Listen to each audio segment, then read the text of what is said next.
इतिहास में कुछ तारीखें, कुछ समझौते वो सिर्फ कागज पर नहीं लिखे जाते, वो एक पूरे देश की किस्मत तय करते हैं।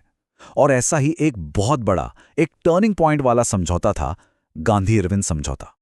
तो बात है साल 1930 की। जरा सोचिए माहौल कैसा होगा। ब्रिटिश इंडिया में ना एक तरह का पॉलिटिकल डेडलॉक, एक गतिरोध बना हुआ था।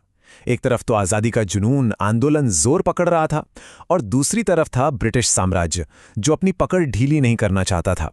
मतलब दांव पर बहुत कुछ लगा था, और हवा में एक अजीब सा तनाव था। और इस पूरे टकराव की वजह क्या थी? इसकी शुरुआत हुई साइमन कमीशन रिपोर्ट से। अब इसमें दिक्कत ये थी कि एक भी भारतीय सदस्य नहीं था। जाहिर है पूरे देश में गुस्सा भड़क गया। और इसी गुस्से का नतीजा था सविनय अवज्ञा आंदोलन। भारतीय राष्ट्रीय कांग्रेस की लीडरशिप में लाखों लाखों भारतीय सड़कों पर उतर आए, शांति से लेकिन मजबूती से ब्रिटिश कानून तोड़ने लगे। अब जब इतना दबाव बना तो ब्रिटिश सरकार ने क्या किया? उन्होंने लंदन में एक गोलमेज सम्मेलन, एक राउंड टेबल कॉन्फ्रेंस बुलाई। लेकिन इस कॉन्फ्रेंस का कोई मतलब ही नहीं निकला। क्यों? क्योंकि देश की सबसे बड़ी पॉलिटिकल पार्टी कांग्रेस ने इसका बहिष्कार कर दिया। मतलब अब एक समझौता करना मजबूरी बन गया था। तो चलिए आज इसी ऐतिहासिक समझौते को परत दर परत समझते हैं। हम देखेंगे कि आखिर ये टकराव शुरू कैसे हुआ, फिर बातचीत की नौबत कैसे आई, समझौते में क्या-क्या शर्तें थीं, और हाँ, आखिर में इसके नतीजे क्या निकले और एग्जाम के लिहाज से क्या जरूरी है वो भी देखेंगे। तो सबसे पहले बात करते हैं उस दौर की। साल 1930 के आखिर का वक्त था, और जैसा मैंने कहा, ब्रिटिश साम्राज्य और भारत का स्वतंत्रता आंदोलन एक बहुत ही क्रिटिकल पॉइंट पर आकर खड़े हो गए थे। तो देखिए, अंग्रेजों ने साइमन कमीशन रिपोर्ट पर डिस्कशन के लिए पहला गोलमेज सम्मेलन बुलाया। कहने को तो ये भारत के भविष्य पर बात करने की एक कोशिश थी, पर इसमें एक बहुत बड़ी, बल्कि सबसे बड़ी कमी थी। और वो कमी थी कांग्रेस की गैर मौजूदगी। कांग्रेस के बहिष्कार ने ना एक पॉलिटिकल वैक्यूम, एक खालीपन पैदा कर दिया। अब ब्रिटिश सरकार को ये बात अच्छे से समझ आ गई थी कि भाई देश की सबसे बड़ी पार्टी के बिना भारत के भविष्य पर कोई भी बात करना बस समय की बर्बादी है। तो सिचुएशन क्या थी? एक तरफ जोरदार आंदोलन, दूसरी तरफ एक फेल कॉन्फ्रेंस, मतलब एक डेडलॉक। तो सवाल यह है कि एक गतिरोध टूटा कैसे, बातचीत का रास्ता खुला कैसे? चलिए देखते हैं।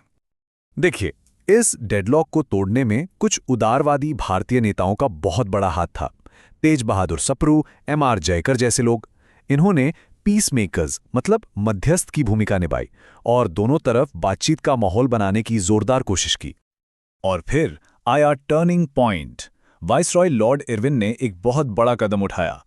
उन्होंने गांधी जी समेत कांग्रेस के सभी बड़े नेताओं को जेल से रिहा कर दिया, बिना किसी शर्त के। मकसद साफ था, बातचीत के लिए एक सही माहौल बनाना। बस इस एक कदम के बाद तो चीजें बहुत तेजी से आगे बढ़ीं। 14 फरवरी 1931 गांधी जी और वाइसराय इरविन के बीच दिल्ली में सीधी बातचीत शुरू हुई। ये बातचीत कई दिनों तक चली और आखिर में 5 मार्च 1931 को ये एक समझौते पर आकर खत्म हुई। तो सवाल ये है कि इस ऐतिहासिक समझौते, जिसे दिल्ली पैक्ट भी कहते हैं, इसमें आखिर तय क्या हुआ था? अच्छा, ये जो समझौता था ना, ये क्लासिक गिव एंड टेक वाली सिचुएशन थी। दोनों तरफ से कुछ रियायतें दी गईं। सरकार ने क्या दिया? उन्होंने आंदोलन से जुड़े सारे अध्यादेश वापस लेने का वादा किया और हिंसा के आरोपी कैदियों को छोड़कर बाकी सबको रिहा करने की बात कही। और कांग्रेस ने क्या दिया? उन्होंने अपना सविनय अवज्ञा आंदोलन बंद करने और दूसरे गोलमेज सम्मेलन में हिस्सा लेने पर सहमति जताई। लेकिन एक बहुत ही अहम और विवादास्पद मुद्दा था।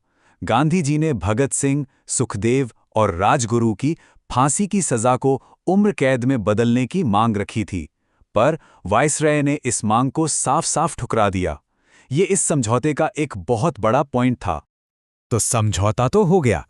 अब देखते हैं कि इसके फौरन बाद क्या हुआ और एग्जाम के लिए हमें कौन-कौन से पॉइंट्स याद रखने हैं। समझौते के ठीक बाद मार्च 1931 में हुआ कांग्रेस का कराची सेशन। देखिए, इस समझौते की आलोचना भी हुई, लेकिन फिर भी कांग्रेस ने इसे ऑफिशियली एंडोर्स कर दिया और यह भी तय हुआ कि लंदन में होने वाली अगली राउंड टेबल कॉन्फ्रेंस में कांग्रेस की तरफ से सिर्फ गांधी जी ही जाएंगे। तो चलिए एक क्विक रिकैप कर लेते हैं एग्जाम के लिए। तारीख 5 मार्च 1931। दूसरा नाम दिल्ली पैक्ट। साइन किसने किया? महात्मा गांधी और लॉर्ड इरविन। मुख्य नतीजा क्या था? कांग्रेस ने सविनय अवज्ञा आंदोलन रोका और दूसरे आरटीसी में जाने को तैयार हुई। और सबसे अहम बात जो ठुकरा दी गई, भगत सिंह की सजा माफ करने की मांग। हम लॉजिक लैडर इंस्टीट्यूट की टीम है और हमारी कोशिश है कि आप तक सभी प्रतियोगी और स्कूल परीक्षाओं के लिए क्वालिटी स्टडी मटेरियल पहुंचाते रहें। अगर आपको हमारी ये कोशिश पसंद आई हो तो लाइक, शेयर और सब्सक्राइब जरूर करें। और हाँ, कोई भी सवाल या सुझाव हो तो कमेंट सेक्शन में जरूर बताएं।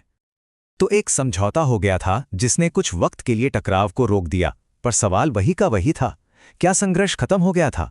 क्या ये आज़ादी की मंजिल थी या उस लंबे सफर में बस एक और मोड़?